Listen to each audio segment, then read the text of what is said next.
సంవత్సరాలు ఈరోజు తెలంగాణ ఆవిర్భవించిన రోజు మనకు 12 సంవత్సరాలుగా గడుస్తున్నాయి. గడిచిన తెలంగాణలో మనం సాధించిన విషయాల గురించి మాట్లాడుకుంటే చాలా తక్కువ. ఒక ఆశయాన్ని నెరవేరాలన్న ఉద్దేశంతో చాలామంది ఆచార్య జయశంకర్ విశ్వకర్మ సేవా సమితి అనే ఉద్దేశం దాదాపు 7 సంవత్సరాలు గడుస్తుంది.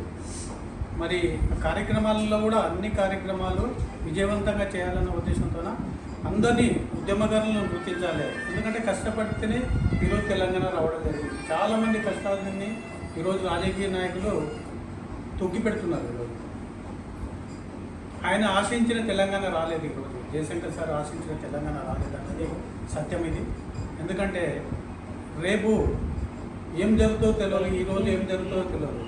రాజకీయ నాయకులంతా ఈరోజు ప్రకృతిని కాపాడాలన్న ఉద్దేశంతో జయశంకర్ సార్ ఆశయాలు, నిధులు, నియామకాలు, ఈ కార్యక్రమాలు ఇవన్నీ జరగాలన్న ఉద్దేశంతో ఆయన చేస్తే నిధులు ఒదిగిపోయినాయి, నియామకాలు ఒదిగిపోయినాయి, రాజకీయాలు ఒదిగిపోయినాయి. మరి ఈరోజు ఈరోజు నీళ్ళను నమ్ముకొని బతకాలన్నదే ముఖ్య సత్యం. కానీ భూమిని నమ్ముకొని బతకాలనేదే, భూమిని అమ్ముకొని బతుకుతున్నారు ప్రతి ఒక్కరు. మరి దానికి రాజకీయ నాయకులు కుమ్మగాస్తున్నారు ఈరోజు. మరి చెరువులన్నీ ధ్వంసం చేస్తున్నారు ఈరోజు. ప్రకృతిలో చెరువులు ధ్వంసం అయిపోతున్నాయి. చెరువులు కబ్జా చేయడానికి వాళ్ళకు కొంతమందికి అవకాశాలు కల్పిస్తుంది ఈరోజు ప్రభుత్వాలు. రెండో విషయానికి వస్తే నీళ్లు లేకుండా అయిపోతున్నాయి చెరువు లేకున్నందుకు. మరి మట్టి లేకుండా అయిపోతుంది. ఇటుక బట్టలు కార్యక్రమాలు మట్టి నమ్ముకుంటున్నారు, ఇసుక నమ్ముకుంటున్నారు మొత్తం. మరి ఎట్లా మనం అనుకున్న తెలంగాణ వస్తుందనేది ఆలోచన చేయవలసిన అవసరం మనకు అందరికీ. మరి ఈరోజు ఉద్యమకారులు ఇవన్నీ అమ్ముకోవడానికి, వీళ్ళకి అన్నిటికీ ఇవ్వడానికే కాదు తెలంగాణ ఈరోజు వచ్చింది. మరి ఆ తెలంగాణ ఉద్యమకారులకు బాధలు గ్రహించిన వాళ్లకు తెలంగాణ అలా బాధ్యతలు అప్పచెప్తే బాగుంటుంది. మరి ఈరోజు భూమిని నమ్ముకున్న వాళ్ళకు కాకుండా భూమిని అమ్ముకున్న వాళ్ళకు పట్టం కడుతున్నారు ఈరోజు అందరూ కూడా. కారణం ఏంటంటే రాజకీయ నాయకులు వాళ్ళ సౌలభ్యం కోసం ఈ కార్యక్రమాలన్నీ చేయడం జరుగుతుంది. మరి ఈరోజు మంచి కార్యక్రమాలు ఏమైనా వాళ్ళ ఆశయం కోసం పనిచేస్తారంటే రాజకీయం ఎందుకు చేస్తున్నాం అంటే సేవ చేయడానికి రాజకీయాలు చేస్తున్నామని చెప్పి ప్రత్యక్షంగా వస్తున్నారు. మరి ఇప్పుడున్న మహానుభావులు రాజకీయంగా పాలమూరుకు ఎమ్మెల్యేలుగా వచ్చిన వ్యక్తులు, మరి ఆనాటి రుక్కమ్మపేట ఈరోజు క్రమేణా పాలమూరుగా మారింది. మరి పాలమూరునంతా ధ్వంసం చేయడానికే చాలామంది చాలా రకంగా ఈరోజు మరి మహబూబు పాలించిన చెరువులు లేవు. మరి ఎవరు చేసిన కార్యక్రమాలు కూడా అన్ని విధ్వంసంగా మారిపోతున్నాయి. మరి ఇప్పుడు కూడా కళాకారులను కానీ ఉద్యమకారులను కానీ మరి కష్టించిన వాళ్ళని గుర్తించాలనే ఈ ప్రభుత్వానికి ఆలోచన ఇంకా ఇంతవరకు లేదు. మొన్నటి కార్పొరేటర్ ఎలక్షన్ మొదలుకుంటే ప్రశ్నించిన వాళ్ళని అందరినీ తీసుకుపోయి వాళ్ళకి టికెట్లు ఇవ్వకపోవడము, రాజకీయ అవకాశాలు కలిగిపోవడము. మరి ఏ ఉద్యమకారుని పిలిచి నీకు టికెట్ ఇస్తామని చెప్పి ప్రభుత్వం ఈరోజు మాట్లాడింది. అలాంటి ఆలోచనలు ఎప్పటికి కూడా లేదు. అది ఆయన ఆశయాలకు అన్ని వ్యతిరేకాలుగా పనిచేస్తున్నారు. ఇప్పుడు గతంలో జరిగే విషయాలు కూడా చూసుకుంటే చాలా కార్యక్రమాల్లో కూడా మరి తెలంగాణ వచ్చిన తర్వాత ఏం జరిగింది, తెలంగాణ రాకముందుకు ఏం జరిగిందంటే మరి మళ్ళా అదే స్థితికి తీసుకురానికే రాజకీయ నాయకులు ప్రయత్నం చేస్తున్నారు ఈరోజు రాజకీయంగా.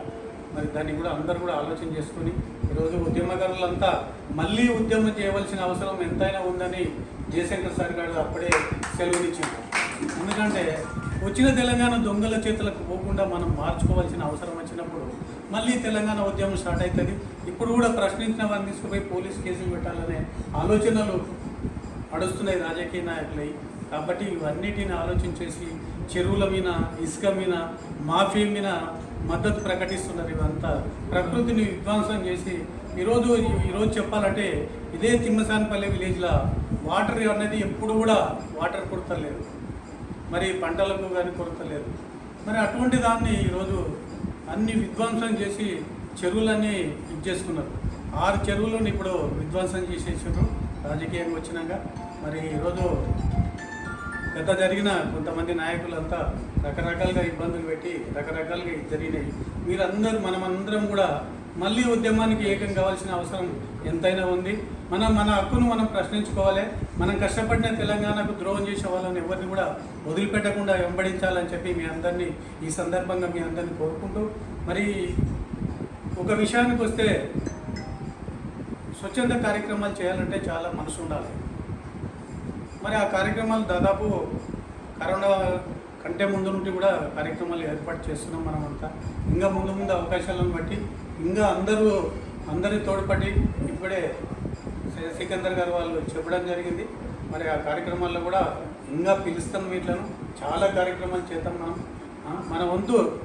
నాకున్న యావదాసి కూడా ఏమైనా ఉంటే కూడా తెలంగాణ కోసం పెట్టాలనేది, చాలామంది డెవలప్ చేయాలనేది కూడా ఆలోచనతో మేము ఉన్నది తక్కువ, ఉన్నదాన్ని కూడా పూర్తి స్థాయిలో కూడా చేయాలనే ఉద్దేశంతో ప్రతిసారి కూడా మన సొంతంగా కొంతమంది అన్నవాళ్ళు చేద్దామనే ఉద్దేశంతో మాట్లాడుతుంటే ఆ కార్యక్రమాలు కూడా చేసుకుంటూ మరి విద్య విషయంలో కానీ, మరి నిరుపేదలకు వైద్యం విషయంలో కానీ, లేబర్ కార్డులు ఇప్పించడం కానీ, ఇటువంటి కార్యక్రమాలన్నింటిలో నేను కార్మిక నాయకునిగా సూర్యలక్ష్మి కాటన్ మిల్ 5 సంవత్సరాలు కార్మిక నాయకునిగా పనిచేయడం జరిగింది. అప్పుడు మరి రెండవ విషయానికి వస్తే ఒకసారి ఉప సర్పంచ్గా కంటిన్యూ ఇక్కడ దాదాపు ఒక 20 సంవత్సరాల నుండి కూడా కంటిన్యూ ఇక్కడనే స్థానికంగా పనిచేయడం జరిగింది. ఇప్పుడు సింగిల్ విండో వైస్ చైర్మన్గా కూడా చేస్తున్నాను కంటిన్యూ. ఈ సేవా సమితిలో కూడా కంటిన్యూ పూర్తి స్థాయిలో చేయాలన్నదే నా ముఖ్య ఉద్దేశం. మరి ఎవరన్నా ఏమైనా ఉన్నా మంచి కార్యక్రమాలు తీసుకురండి, ఆ కార్యక్రమాలు చేద్దాం. మనం కూడా అందరి ఆఫీసులతోకి ఉద్యమకారులం అందరం కలిసి ప్రయాణం చేద్దాం. మీ ఎంబడి నేను ఉంటానని చెప్పి ఆశిస్తూ ఈ సదవకాశాన్ని ఇచ్చినందుకు అందరూ అన్ని దారులను బంద్ చేసుకొని, మరి నేను జాతిపిత కావాలని చెప్పి కేసీఆర్ గారు గతంలో చెప్పి తన జాతిపిత కాలేడు, మరి ఎవరు కూడా జాతిపితని చేయలేదు. ఉన్న జాతిపితని మర్చిపోయి ఆయన ఏం చేయకుండా మరి అసలు జయశంకర్ సార్ పేరే కనుమరుగు చేయాలనే ప్రయత్నం జరిగింది.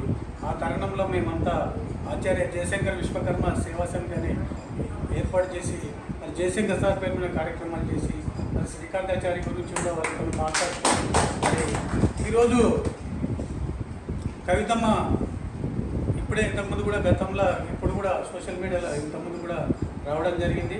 మరి జయశంకర్ సారు విగ్రహం ప్రతిష్ఠించాలన్న ముఖ్య ఉద్దేశం ఆమెకు మంచి ఉద్దేశం కలిగింది.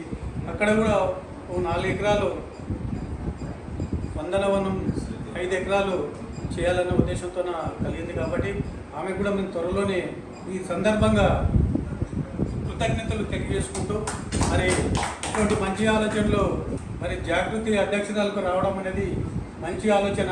మరి ఉద్యమంలో ఆమె కూడా పాల్గొన్న